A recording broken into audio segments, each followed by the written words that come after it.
മനസ്സ് ക്ഷീണിച്ചാൽ, ഹൃദയം ക്ഷീണിച്ചാൽ നമുക്ക് മടുപ്പാരും. ഞാൻ സ്നേഹത്തോടെ തുറന്നു പറയാം, കുഞ്ഞെ, മനുഷ്യന്റെ വാക്കുകൾക്ക് മുമ്പിൽ നീ തളരരുത്.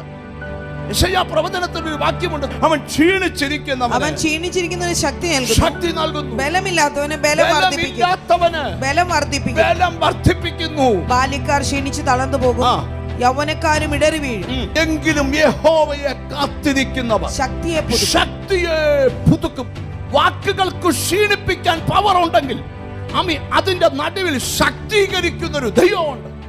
ദാവീദ് പറയുക, എന്റെ ഹൃദയം ക്ഷീണിക്കുമ്പോൾ എന്റെ യേശു എനിക്ക് ഒരു സങ്കേതമാണ്.